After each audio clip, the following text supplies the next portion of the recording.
they have to accept and agree on how to parent this child. And I know viewers out there, most of them will be thinking co-parenting is for the divorced or separated or living in separate places. And I mean, it's amazing that you have explained it very, very well, that it begins all from here. And we're going to see how we transit. Let's bring it out to the faces of so many people who understand it, especially when there is divorce, when there's separation, when parents live different or separate ways.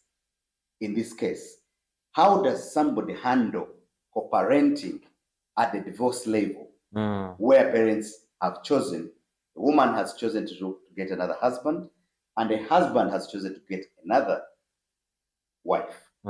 What happens to this child that is in between? Now, most of the times, when parents choose to break up, in Uganda, let me take our country most, very few parents prepare their children for this transition.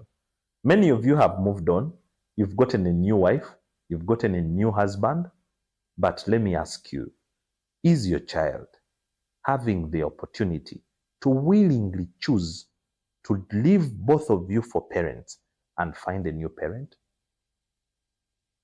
Because most of the times, reason that's why these parents break up is because they have their own misunderstandings where the children are not there.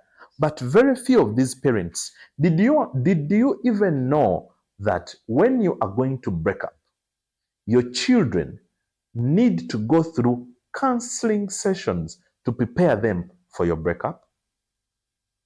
But lately, and not lately, here in Uganda, parents just wake up, the lady goes, the father goes, and the children are there. Now, the challenge comes, whoever remains with the children, these parents choose to create hate between these children and the parent who left. Yeah. They forget marriage is something you get into willingly, but it is also something you can get out of willingly.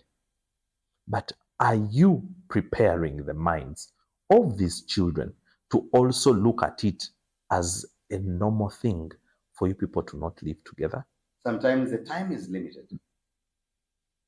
When you were creating these children, they spent 9 months in your stomach.